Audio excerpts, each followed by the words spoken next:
안녕하세요. 수아입니다.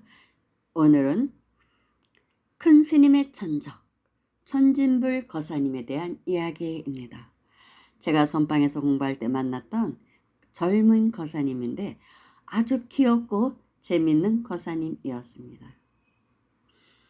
그 당시 큰 스님은 굉장히 무서운 분이었어요. 깐깐하고.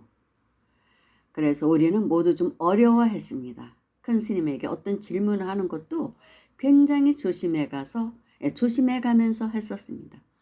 그런데 유일하게 큰 스님을 어려워하지 않는 단 하나의 사람이 있었습니다. 젊은 거사님이었는데 그 거사님은 큰 스님에게 하고 싶은 말을 뭐든지 다 하는 분이었어요. 그런데도 큰 스님께서 야단을 안 치십니다. 너무 재밌어 하셨어요. 야단을 잘 치시는 분이거든요, 제자들에게. 근데도 그 거사님에게는 야단을 안 치십니다. 너무나 천진난만하니까 그게 좋으셨던 거예요. 그래서 늘 그 처사님만 보며 얼굴을 환하게 웃음꽃을 피우셨던 큰 스님이 생각납니다. 오늘은 그 거사님에 대한 이야기를 해보겠습니다. 그 거사님은 그곳에 오고 싶어 온 사람이 아니었습니다. 직장을 그만두고 쉬고 있는 중에 와이프가 공부 좀 하라고 보낸 것입니다. 그리고 전기 기술자였어요. 그러니까 절에서 봉사도 좀 해라. 그때 당시 CCTV를 달려고 하던 중이었거든요. 그러니까 그 공사 좀 봉사로 해드려라. 복 좀 채워라. 뭐 이런 의도를 갖고 보냈던 것이죠. 그래서 몇 달 정도 있었어요. 겨울철에. 그런데 이분은 또 불교인이 수행인에 대해서는 전혀 아는 것이 없었습니다. 그 부인 되는 분은 굉장히 수행을 많이 한 참선 수행자였는데 이 남편은 전혀 그런 쪽하고는 거리가 멀었던 사람입니다. 그런데도 가랑비에 속옷 젖는다고 젖긴 젖었었나 봅니다. 와이프 말을 듣고 울며 겨자 먹기로 온 사람이었어요. 그래서 처음에는 자신이 보기에는 우리들이 너무 차원 높은 대화들을 하는 사람들이라고 생각했는지 영 불편해했고 또 못마땅해 했습니다. 때로는 주눅이 들어 죽겠다고 볼멘 소리도 했었죠. 그런데 언제부턴가 이 귀여운 거사님 입에서 거침없는 법이 터져나오기 시작한 것입니다. 큰 스님 법문이 너무 어려워서 못 듣겠다고 엄살만 부리더니 그래도 몰래 들었던가 봅니다.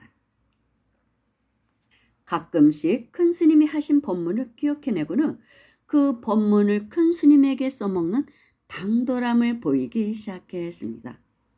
그래서 그 거사님 때문에 빵빵 터졌었어요. 그 거사님과 같이 생활한 그 시간은 정말 너무 즐거웠습니다.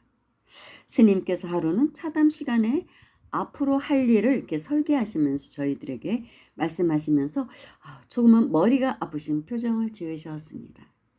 이 일을 과연 잘 해낼 수 있을까 이런 고민을 말씀하신 적이 있어요. 그때 이 거사님이 대번 스님은 지금 오지도 않은 미래보따리를 끌어안고 계시네요.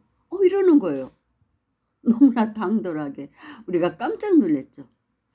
그 스님께서 그런 말씀을 자주 하셨거든요. 오지도 않은 미래보따리를 안고 그렇게 고민들 하지 말라. 왜 미래보따리를 끌어안고 사냐. 오지도 않았는데. 현존하라. 이런 말씀 많이 하셨거든요. 그러니까 스님이 미래의 어떤 계획을 갖고 고민을 하니까 대번 써먹은 것입니다. 스님에게 그 법문을 그대로 돌려드린 것이죠.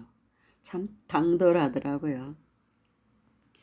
또는 그 거사님이 마당에서 무슨 일인가 하다가 여의치 않았는지 멈추고 멍하니 서 있었습니다. 그때 스님께서 다가가셔서 아무개 거사 왜 일을 멈추고 있는가? 그렇게 질문하셨습니다. 그랬더니 이 거사님이 스님이 중단하라. 그러면 길이 보인다고 하셨잖아요.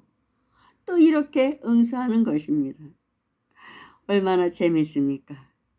또 스님이 거사 저 탱자나무는 왜 아직 자르지 않는가? 내가 자르라고 하지 않았나? 예?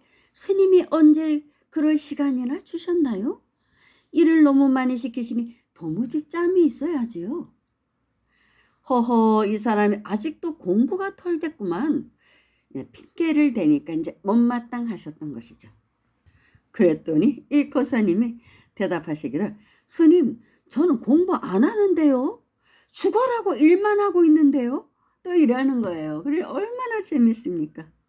그러니까 스님도 어쩔 수 없이 또 한바탕 웃으셨습니다. 제가 언제 공부했냐 이거예요. 그냥 저는 여기 와서 정말 일 많이 했거든요. 그 겨울에 땅 파서 그 CCTV 그 전선 묻는 게 보통 일이 아니거든요. 저도 그거 보조하는데 너무 힘들었어요. 전선줄 잡고 있는데 손이 막 얼고 난리가 났습니다. 그 거사님 좀 도와드리냐고, 귀여운 거사님이 너무 이뻐서 같이 일 좀 하느냐고 그랬었습니다. 그러니까 자기는 일만 했지 언제 제가 공부했어요? 저 공부 안 해요. 막 이러는 거예요. 아직 공부가 덜 됐다고 하니까. 또 한 번은 스님과 같이 시내에 있는 공구상에 가서 뭔가를 찾았지만 까다로운 스님 성품에 마음에 드는 물건이 없었던지라 이곳저곳 발품만 팔다가 되돌아오는 차 안에서 스님이 푸념을 하셨나 봅니다. 이 거사님이 이제 운전을 해서 모시고 갔던 것이죠. 아이고, 어째 오늘은 뭔 일이 잘 안 되는구만. 그랬더니 이 거사님이, 스님, 안 된 일이 잘 된 일일 수도 있다고 말씀하셨잖아요. 하하하하하. 스님은 완전히 그러니까 빵 터지셨다고 합니다. 안 된 일이 잘 된 일일 수도 있다. 늘 스님이 하신 또 본문 내용이기도 합니다. 그러면서 이 귀엽고 거침없는 거사님은 나중에는 운전대도 스님에게 맡기고 천연덕스럽게 잠을 잤답니다. 우리는 그것도 모르고 노스님 모시고 먼 길 다녀왔다고 애썼다고 위로를 했는데 완전히 뒤로 넘어질 뻔했습니다. 사실은 스님이 운전을 다 하셨다고 해서 정말 천진불이죠. 저는 이 젊은 거사님이 너무 귀엽고 이쁘기만 했습니다. 투덜투덜 궁시렁궁시렁 입을 내밀고 다니면서도 할 일을 아주 열심히 잘하며 어찌나 애교도 있고 저한테도 살갑게 구는지 누나 저한테 뭐 그랬습니다. 그러면서 잘 따랐어요. 팔자 없는 남동생이 하나 생겨버린 것 같은 그런 느낌, 그런 기쁨이 있었습니다. 그런데 그렇게 누나 부르면서 자기가 하는 일에 시다바리로 저를 써먹는 귀염둥이 남동생이었죠. 정말 전기기술자인 바람에 온도량의 케이블선을 묻는다고 해서 저도 따라다니면서 땅도 파고 겨울에 그 얼은 땅을 호미로 파고 곡괭이로 파고 전깃줄 잡고 땡기고 정말 저 추운데 고생 많이 했습니다. 그렇게 저를 부려먹었어요. 저는 이 귀염둥이 거사님에게 서당께도 3년이면 풍어를 읊는다는데 자네는 사람이니 3개월이면 읊지 않겠어? 그래서 요즘 풍을 잘 읊고 있잖아. 나중에 사회에 나가면 아마 제법 풍을 읊고 살 거야. 호호호. 그랬더니 저 거사가 히히히 정말 그럴 것 같네 누님. 정말 이러면서 재밌었습니다. 장가는 같지만 아직 아이가 없어서 그런지 완전히 애 같았어요. 그 도량의 활력소였죠. 요즘 그 도량에서 있었던 이야기들을 그때 써놓았던 글들을 방송으로 만들다 보니까 이 처사님이 이 귀여운 거사님이 생각나네요.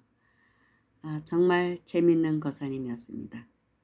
활력소를 주는 그렇게 가랑비에 속옷 젖듯이 부처님법이 새겨드는 사람이 있어요. 그래서 나중에 와이프가 와서 아이고 공부 열심히 잘한다고 토닥토닥 거려주고 그랬던 기억이 납니다. 감사합니다.